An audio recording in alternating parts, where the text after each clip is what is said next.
stuff we never see from any other Clairen. And this matchup, I assume, is awful, right? Yeah, Mollos tend to hate it. Yeah, it's just in terms of the edgeguard department specifically, with new Nair, or however long ago it got changed, just the fact that non-tipper hit will still reflect projectiles, huge for dealing with bomb. Yeah, and I imagine, the no fun zone is probably extra unfun for a character that entirely relies on throwing things. Yes. But we'll see. This is my first time ever seeing elkiies playing. Having gotten beat up by it a lot at our locals, it's good. That doesn't shock me. I think she plays basically everyone. She's a very talented player. I think potentially top 10 in the world right now, at least in the ballpark. And we're already seeing that tipper down strong leading to an early lead here, and tons of damage for elkiies.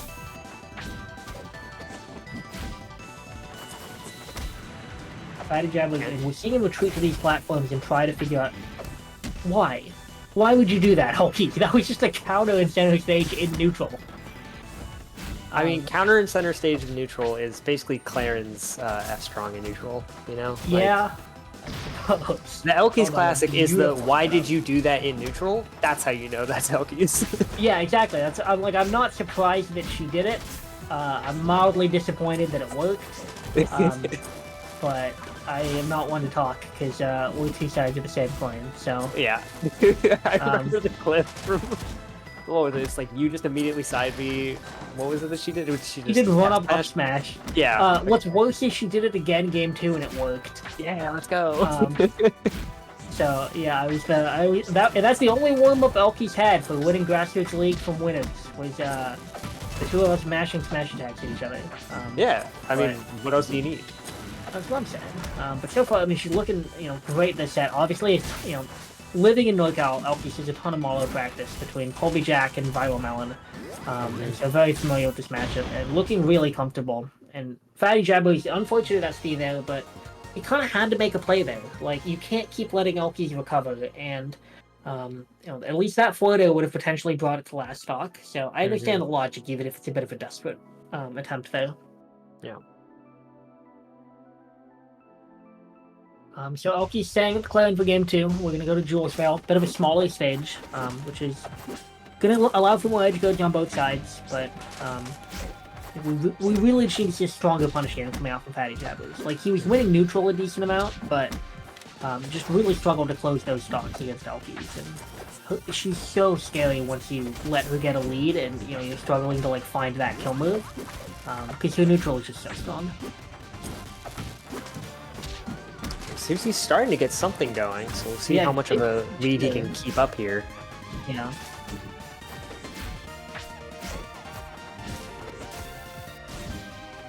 Yep, no, F smash not gonna tipper, so Fatty Jabber could have a chance at life, but how did that F smash not tipper? But anyway, the game is a mystery. Yeah, it's definitely a little closer so far, but it does, it still feels like it's a bit of a struggle here for Fatty Jabbers to find these big combos. There's been a lot of 2 and 3 hit strings, but yeah, and then eventually just get to red. Love the parry attempt. You had the right idea, elkiies. Yeah. I mean, in fairness, the flashbang is already white, so it's hard to tell when it starts flashing white. I can't parry it either. I just don't try.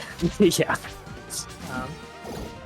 But back to even with 2 big parries here, Fatty Jabber is looking like he's finding at least a little bit of comfort in how he's getting out of this disadvantage. But again, elkiies just juggling so successfully here, and I feel like that's really her strength is if you're not comboing her, you're not really winning against elkiies, because neutral is just her playground, and all the things that Rivals players love to do, like all the flowcharts that you're used to as a player, they don't work on her. But sometimes you just get out of the way and let her kill herself. So yeah, sometimes the edge does not happen, but Yeah. It's fine, that's what she does. I mean, that's what I do. Yeah, and look, clearly, it can work. I love the down tilt run off up there. I would love to know what the vision is. But Fatty Jabbers, working this lead. At a certain point, you just get so good at the game that you see it in such a different way. Like, I can't comprehend it. Exactly. I'm like I believe there was a plan.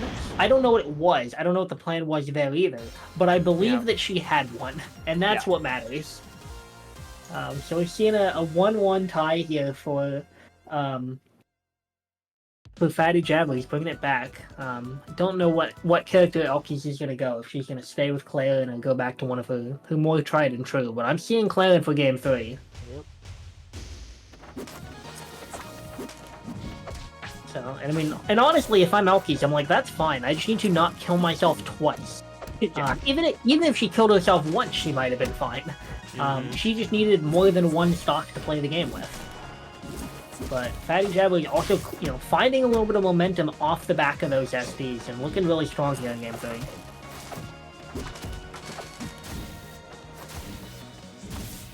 Oh, I love the way lands F tilt there, just keeping the combo going.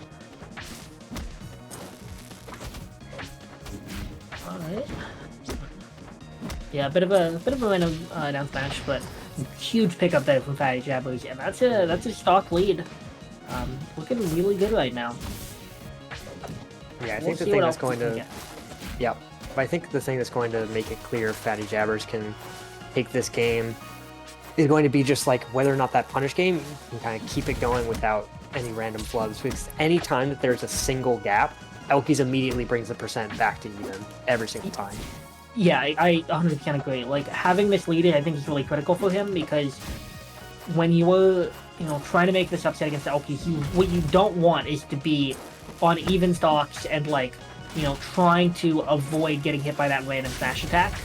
And so, if you can maintain this lead, even if it's just a 50% lead, that's huge, I think, just for mentally being able to keep yourself in it and not get psyched out by whatever it is that elkies is doing at the moment.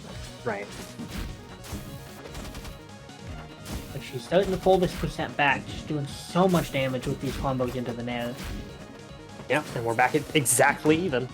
Back at even, and we saw elkies there. Didn't actually get a punish on it, but really hard reading the parry, just the panic parry on the platform from Jabbers. So I think he needs to be careful with how he's getting out of disadvantage here. Ooh, great down smash there. Not the best DI from Fatty Jabbers, but still a really good down smash to bring this all the way back to even. So speaking of not the best DI, I mean, yeah, but that's how it goes. And Clairen does go further than most characters off of horizontal moves. He's kind of the anti-Lurkane in that, and also every other way. Yeah, I didn't realize that her air friction was as low as Rana's. I only learned that like a year ago. I'm like, oh, that explains why I died to random smashes all the time. It explains a lot when I learned it, yeah. Yeah. Like, oh, okay. But there's a big lead getting racked up right now for elkies. You see Fatty Jabber starting to pull out some of these stronger bombs, looking for a setup, but he's getting some more damage first, and elkies is just gonna kill himself. Yeah. Alright. So that's a 2-1 lead for Fatty Jabbers. Elkies, hey, if it works, it works. Is doing the thing. And so we'll see. I'm extremely curious. Alright, we're getting Kragg now. So we're not fully committing to playing the game. No. But we're gonna play a little bit more. I feel like this will be an interesting pick, because elkies Kragg is creative. I mean, her Kragg has been her most consistent secondary online, right? I know. Yeah. She's been also pulling out Zetterburn a lot more. Yeah. But... Oh my god. Okay. Yeah. No, her Kragg is extremely good. Like it, her maple is obviously incredible. What is happening? Oh my god. Okay. I'm so sad that she didn't have a way to finish that. That would have been disgusting. But yeah, okay. I mean, her Kragg is incredible. So I'm excited to see it. Yeah, getting a dash tag, not quite able to find a kill, but just a empty land down smash gonna reset the situation. I think Rock is probably actually gonna help a lot with these edge guards as well. Just actually being able to threaten Mollo off stage is pretty significant. Really smart recovery there. That would have been cheeky. This one, oh no, she did get Billy back. Yeah. Alright. Fatty Jabbly's, I mean, keeping elkies in this disadvantaged state, just dancing around her this whole time, and you know, making it pretty difficult for her to actually, you know, make it back. So if he can maintain this lead, you know, you don't want to go to game 5. No. You'd love to close this upset now.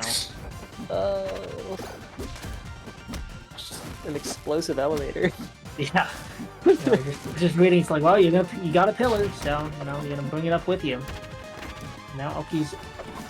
I thought it was gonna be an up air, but she's going for them in there, so she still needs a way to close this stock. Okay, forward air is gonna do it. Brings this back to 2 and 2. And successfully avoids the iframes from respawning, and immediately picks up a huge opening here. Now he's back in the lead. We are seeing a much stronger punish game though coming out from Fatty Jabbly. Like, these reverse back airs were not something we saw on Clairen at all. No. Just because of the horizontal friction and the lighter weight, but we're clearly seeing a much more comfortable punish game against Kragg as well, which is to be expected against the heavy. Yep. Okay. Oh, great tech on both sides, but fair down B gonna go ahead and bring elkies in the lead. Look, if it doesn't work the first time, just do it again. Let it rip. Oh, okay, oh and God, going for an early one there. And elkies in a scary spot, but makes it back even without resources. Okay, and not able to really get any damage off that edge guard, but at the very least maintaining her positioning. That was so fortunate there for Fatty Jabbly. The like actual item hitbox of the bomb, making it so that Kragg couldn't go into the side B and get his super armor out. So huge clutch, really clutch there from him. But nonetheless, elkies just packing on the damage right now. Went for a nair F smash because she's elkies. But classic. Yeah, she has to try at least once a set. Yeah, that's the normal Kragg combo we see out of there. Everyone does that. Yeah. But nonetheless, I mean, she's in a great spot right here. Looking to bring this to a game 5 with, you know, basically one read. We're not quite at 40% yet, but any nair pickup or, you know, just a there's the up smash. Good restraint for most of the game. That was a pretty low number of up smashes for an elkies Kragg game, but we did see it a little bit at the end. Like, excellent patience, only used up smash like twice, you know, great showing. Yeah, look, for the elkies, that's huge. And it looks like Fatty Jabbly's gonna run it right back on game 5 for Jules Vale. Yeah, I mean, the stage seemed to be working out for him well, and as you were saying, just like his punish is already a lot stronger, just definitely much more confident doing it against a heavy as opposed to against Clairen. Yeah. But, you know, obviously the tough part is, you know, now you're on game 5 against a player with this kind of clutch factor, and elkies are just so good. So, starting off with a huge lead, but we'll see. This is a big edge guard potential for Fatty Jabbly, and tons of damage already. Oh my god, Bear fair. Packing on damage, covers the tech anyways. And, you know, so far he's looking really good, but that, yeah, forward air right in the top corner of the blast zone, that's gonna be it. Now he's just packing on so much damage. She's so good at just, like, you know, she gets a stock and then it will just wait. And, you know that you can get opened up by something, but she's oh my god, okay. Like, what are you cooking? What's happening? Yeah, I mean, and the damage output from that, like, even if she didn't necessarily get, you know, the kill she was looking for, it forced him into such a bad position. And all that damage and that up smash is all off the back of that, you know, kind of really creative edge guard. Yeah. And now she's, you know, running away with this a little bit. We saw the bait there on the side B, you know, faking the turn around. Did she grab rock? Yeah, she did. Kragg takes his rock. He's like, my planet needs me. Goodbye. Yes. There's so many back hits though, and I mean, tons of damage on elkies. This is exactly what you're looking for if you're Fatty Jabbly. You need this damage. You need this damage, and you need the stock now, because you don't have that long to live against elkies when you're at, you know, last stock at 60. Like, I would say probably the next opening is going to be it. If not, okay. Ooh, okay. That was real close to being that one. And now we're just doing all the specials. And there's the up smash. Yup, and there it is. Okay, Ladies and gentlemen, so the up smash counter definitely went up. Went up and up and up. But again, waited until last stock. So yeah, lots of restraint there. So much restraint. Honestly,